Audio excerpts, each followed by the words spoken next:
Hello friends, आप सभी का स्वागत है मैथ्स मेंटल में। आज हम लोग डिस्कस करेंगे क्लास 9 के JCERT द्वारा प्रकाशित मॉडल प्रश्न पत्र पर। यह मॉडल प्रश्न पत्र गणित विषय पर आधारित है, जिसमें कुल 40 प्रश्न हैं।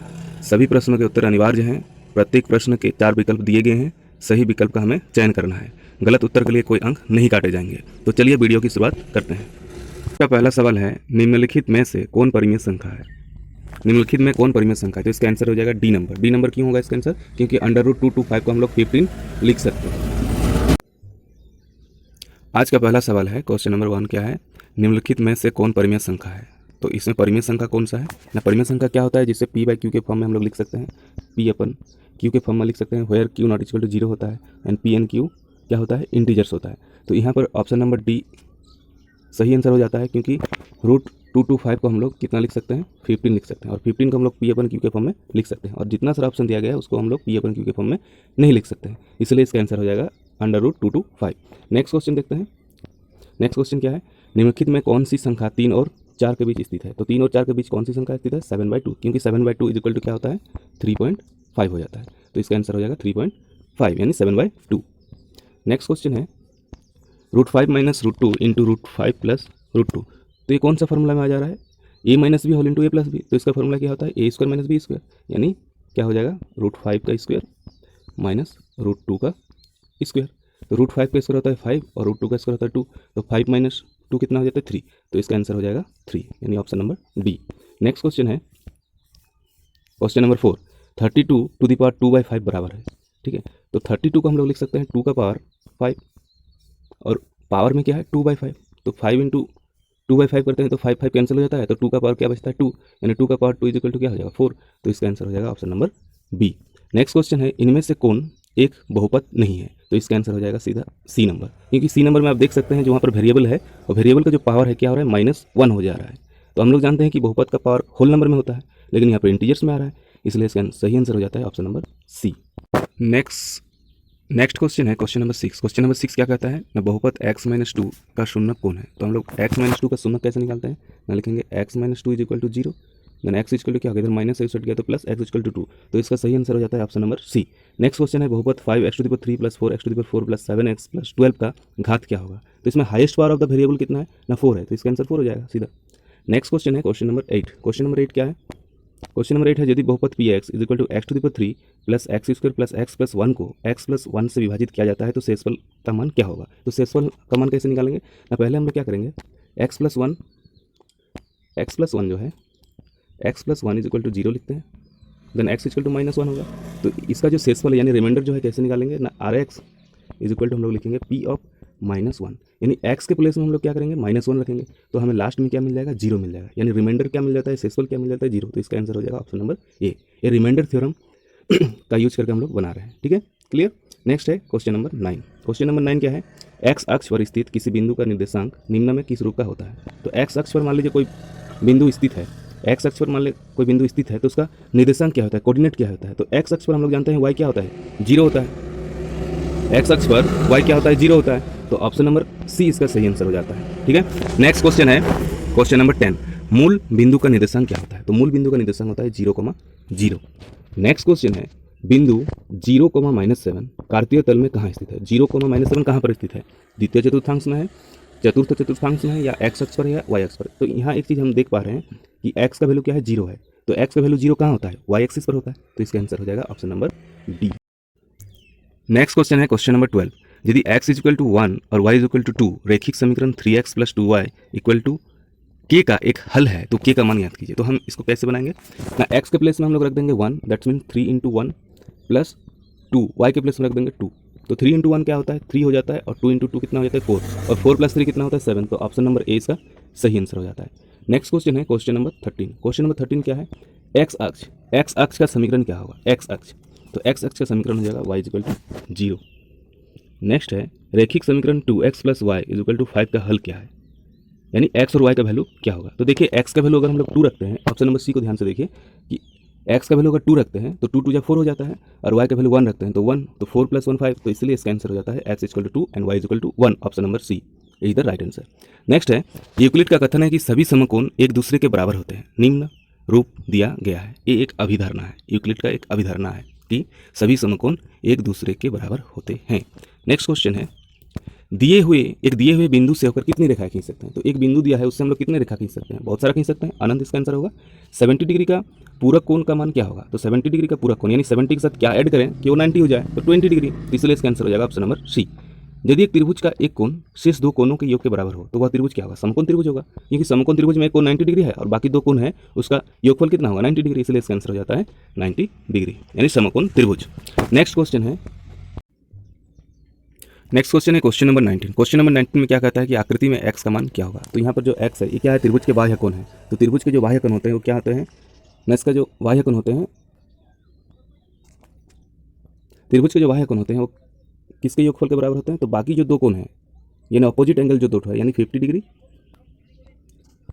डिग्री और कितना डिग्री है 40 डिग्री, ये दो कोण के योगफल के बराबर होता है। तो ये कितना डिग्री का हो जाता है 90 डिग्री। तो इसलिए x का वैल्यू क्या हो जाएगा 90 डिग्री। इस तरह से भी निकाल सकते हैं, या फिर त्रिभुज के तीनों कोणों का योगफल 180 डिग्री होता है, तो 40 और 50 को ऐड करते हैं तो 90 डिग्री। तो यहाँ पर जो एंगल BCA हो रहा है तो एंगल BCA कितना डिग्री का हो जाएगा 90 डिग्री। तो इधर अगर 90 डिग्री है तो 90 degree plus x equal 180 degree, linear पे है, तो इस तरह से भी हम लोग x का वैल्यू 90 डिग्री निकाल सकते हैं। नेक्स्ट क्वेश्चन है क्वेश्चन नंबर 20। निम्नलिखित में से कौन त्रिभुजों की सर्वांग समता की कसौटी नहीं है, तो इसका आंसर हो जाएगा option number C. Next question है 21 नंबर।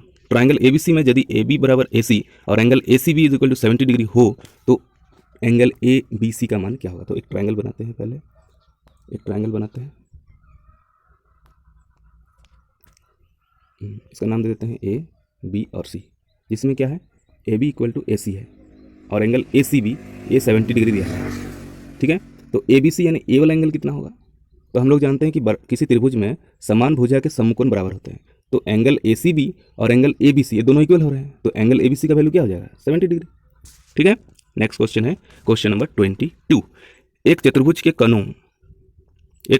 कोण 3:5:9:13 के अनुपात में है। इस चतुर्भुज के सबसे छोटे कोण का मान ज्ञात कीजिए। तो हम लोग मान लेते हैं कि पहला जो कोण है वो 3x है, दूसरा जो कोण है 5x है, तीसरा कोण है 9x है और चौथा जो कोण है 13x है। तो चारों कोण को अगर हम लोग ऐड करते हैं तो इसका आंसर क्या हो जाता है 360 डिग्री। अब इसको ऐड करते हैं, 3 5 में 8, 8 9 17, 17 और 13 कितना हो जाता है 30। तो हमको क्या मिला 30x इज इक्वल टू, हमको मिल गया, हमको कितना मिला 30x इज इक्वल टू कितना मिला 360 डिग्री। तो x का वैल्यू क्या हो जाता है 12 डिग्री, ठीक है।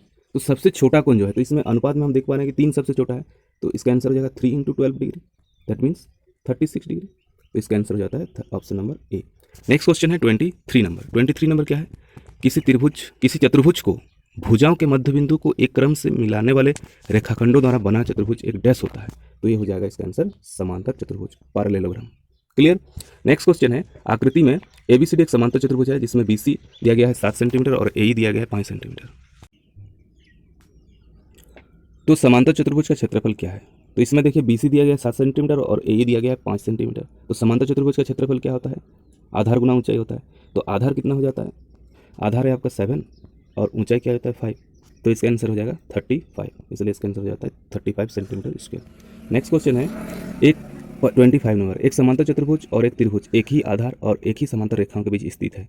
यदि त्रिभुज का क्षेत्रफल 12 सेंटीमीटर स्क्वायर हो तो समांतर चतुर्भुज का क्षेत्रफल क्या होगा, दुगुना हो जाएगा। तो यहाँ पर 12 सेंटीमीटर है, तो 12 सेंटीमीटर स्क्वायर का दुगुना क्या होता है 24, तो इसका आंसर हो जाएगा option number C. Next question है, वृत्तखंड एक चाप तथा डैश के बीच का भाग होता है। तो वृत्तखंड एक वृत्त बनाते हैं, उसका वृत्तखंड बना दिए।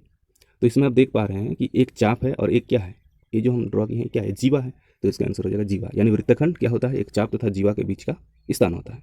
नेक्स्ट क्वेश्चन है, 3 असंरेखी बिंदुओं से होकर कितने वृत्त खींचे जा सकते हैं। तो 3 अगर असंरेखी बिंदु होगा तो उसमें केवल एक हम लोग वृत्त खींच सकते हैं। तो ऑप्शन नंबर ए इसका सही आंसर हो जाता है। नेक्स्ट है, आकृति में एंगल ACB का मान क्या होगा। तो ACB का जो मान होता है आधा होता है, यानी 50 डिग्री है, तो 50 डिग्री का आधा 25, इसलिए इसका आंसर हो जाता है 25 डिग्री। नेक्स्ट है 29 नंबर क्वेश्चन। एक त्रिभुज ABC में AB है 4 सेंटीमीटर तथा एंगल A = 60 डिग्री है। तो इस त्रिभुज की रचना संभव नहीं है। कब संभव नहीं होगा, यदि BC तथा AC का जो अंतर होगा वो 4 से ज़्यादा होगा। तो इसलिए इसका आंसर हो जाएगा 4.5, ऑप्शन नंबर सी। उस त्रिभुज का क्षेत्रफल क्या होगा जिसकी भुजाएं 3 सेंटीमीटर, 4 सेंटीमीटर और 5 सेंटीमीटर है। तो देखिए ये जो 3 सेंटीमीटर, 4 सेंटीमीटर और 5 सेंटीमीटर में हम लोग एक समकोण त्रिभुज बना सकते हैं जिसमें उसका कर्ण 5 सेंटीमीटर, आधार 3 सेंटीमीटर और बैस 4 सेंटीमीटर हो। तो इसका आंसर हो जाता है। तो 3 सेंटीमीटर, 4 सेंटीमीटर और 5 सेंटीमीटर में हम लोग क्या बना सकते हैं, एक समकोण त्रिभुज बना सकते हैं। कुछ इस तरह का समकोण त्रिभुज बनेगा जिसमें उसका कर्ण जो है 5 सेंटीमीटर होगा, आधार 4 सेंटीमीटर, लंब 3 सेंटीमीटर होगा। तो इसका क्षेत्रफल हमें निकालने बोला है। तो हम लोग जानते हैं समकोण त्रिभुज का जो क्षेत्रफल होता है क्या होता है, 1/2 गुना आधार गुना ऊंचाई होता है।